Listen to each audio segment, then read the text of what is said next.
To the 2022 Economic Depression and Preparation Channel. I'm your host, Tony. Thank you for joining me once again on this April 28, 2022 edition. Happy Arbor Day, Earth Day to those, to our wonderful planet that sustains life for us here. And today we're going to be getting into a lot of different things. Just a little briefly here, talking about the hyperinflation and the incoming, rate hikes. That the interest rate hikes are going to be incoming very fast here in the next May, June, July, the next 3 months here, and it's going to be a roller coaster ride for both the stock Main Street and Wall Street, as well as the rest of the world. Our friends in Europe, the ECB, the European Central Bank, is going to follow suit too and raise rates, and if they have not already started. And a recession is possible. We're going to be talking about that, as well as President Biden asking for $33 billion more money for what's going on over in Ukraine. We're just going to touch on that briefly. Nothing too crazy, but just as far as homeland support and what kind of support we're going to get here in the homeland for our debts and for our needs, for the homeless people, for other people as well. And also GDP, how it's falling down to starting to flatline to 1.4% in this second quarter of 2022. So without further ado, ladies and gentlemen, let's get right into it here. As you can see, the Fed's one of the Fed members, San Francisco President Mary Daly, acknowledged that a series of rate hikes over the coming months could tip the economy into a recession. I would say it could tip the economy into a recession, to that we're going to be in a recession. A recession now is officially defined as 2 negative quarters of GDP, gross domestic product, right? But we have already been in that for the last year with the pandemic. Remember, this pandemic has been going on for over 2 years now, 2.5 years to be exact, almost 3 years. And we're in the third year of this crisis, and things have not gotten any better, with the exception of two things. The job market has remained somewhat stable for those of us that do are gainfully employed, part-time, full-time, independently, etc. And also, they've managed to paper over and to continue to be able to print money from the piggy bank, as the U.S. dollar still remains the world reserve currency. So they have a credit line extended, and that has helped us. So that's the good news. That is the good news. Now, here is the sort of concerning news. Rate hikes are coming. Official inflation is at 9%, ladies and gentlemen, and gas prices have just ticked up. The average price of a U.S. unleaded regular gas is at $4.20 US dollars per gallon. That's for regular, not for high test, premium octane, none of that. Some in California are paying over $6 a gallon US for premium high test gas for those cars that require it. So things are not as rosy as they want us to receive, as they want us to believe it to be. And you know that, and I know that, and I just wanted to continue to reiterate that. Listen, the stock market may come back. We've had days where today it was up over 400 points. I think it might have closed up 500 something points today, guys. But a lot of people are not as convinced that the economy is going to stand on its own 2 feet, especially when these rate hikes are coming, because rate hikes mean that prices have to come down in the housing market too as well. Now, here's another thing I want to touch on too. This is from the WhiteHouse.gov. This is official security assistance for Ukraine. Now, God bless Ukraine. I understand that, war is a terrible thing. We all understand that. I'm not saying anything negative about Russia-Ukraine conflict. I'm being neutral. I'm not saying anything. But the fact remains that the homeland here in the United States, we have a lot of issues that require money too, and that's not being taken care of, from infrastructure to homelessness to joblessness, and a matter of fact. And so here, President Biden, he announced that he wanted an $800 million package. Okay, and so in that package, he sent all of this stuff, right? We had these all kind of weapons, 800 Stinger aircraft systems, as you can see here, 100 tactical drones, basically aerial unmanned systems, 100 grenade launchers, 5,000 rifles. All these weapons, was sent, 20 million rounds of small ammunition, blah, blah, blah. In addition to the weapons above, previous United States assistance included 600 Stingers, 5 Mi-17 helicopters, just a bunch of stuff, right?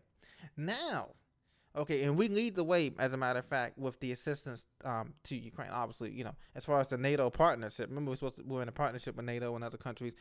We've sent the most assistance so far. And then today, President Biden, asked Congress for $33 billion more to support Ukraine through September. So this conflict, as I've predicted before, and I told you guys, is going to last much longer than just Russia coming in and doing their thing in various eastern Ukraine and various parts of the country.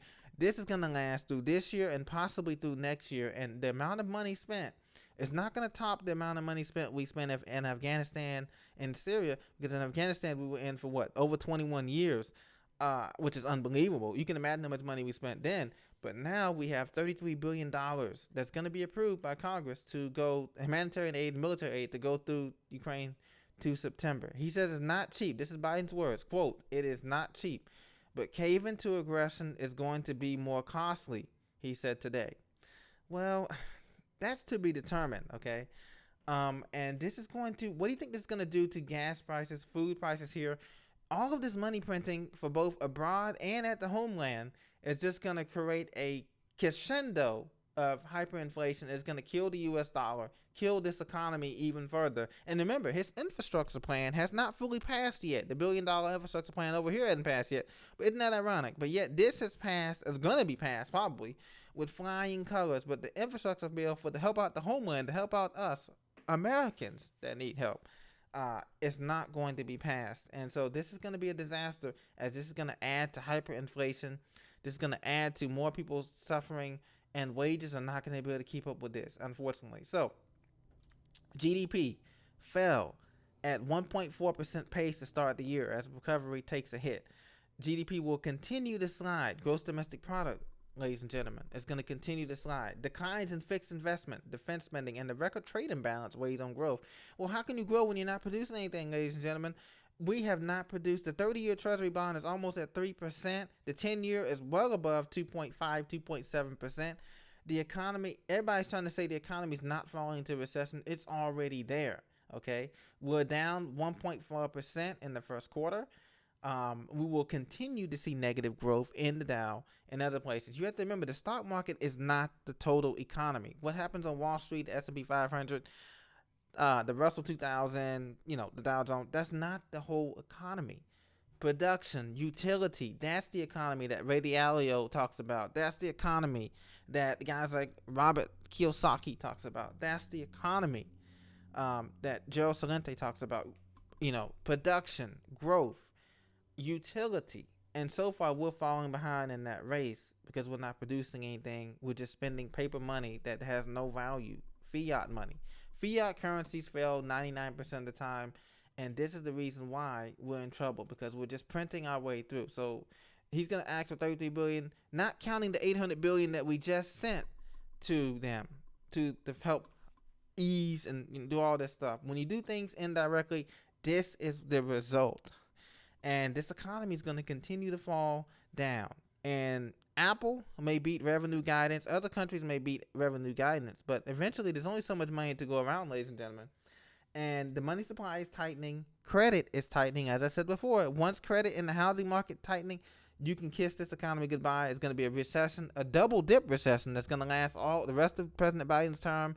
And whoever's the next president, they're going to have to deal with a depression if they can't print up more money. A huge package. And if they print up a package, it'd have to be like something crazy, a number we've never even heard of, maybe $100 trillion package or something, if the dollar still has any value by then. And everybody hasn't moved on to cryptos and gold and silver and some alternative digital currencies. But we'll get into that later. So this is what we're facing, guys. That's why it's important that we continue to get the things that we need right now, why the dollar still has value. Because we don't know when we go to the grocery store one day, wake up, and bread is $25, eggs, milk, meat, poultry, because of the avian flu. Remember, a lot of chickens lost their lives with the avian flu. Over 7 million chickens lost their lives in central Pennsylvania and other places because of the avian flu. Okay, so this wasn't even to do with a health crisis. So if we have a scare in eggs, a scare in next up milk or bread or some kind of food production factory, an explosion at a fertilizer factory or something, all these prices on these groceries are going to go up in the store, both here and in Europe and other places too. So be prepared. Stock up on food, water, security first, and then you can worry about other things later. Like barterable items like candles, matches. Some people say, have alcohol or lighters on hand as a barterable item, or other things you may do. You can worry about that later, but cover the basics first, and the basics will cover you. That's what I've always learned. That's what my parents used to say. take care of the basics first. Or if you don't, the basics will take care of you. So always remember that. And we'll continue to monitor that. We'll continue to provide more guidance to you and to ourselves as we can all continue to adjust to what's happening in this national and world economy. Thank you for listening to me today. Please be sure to subscribe and tell others. And I look forward to sharing with you more preparation and news tips as we go along this coming month in May 2022. Thank you. God bless. Talk to you soon.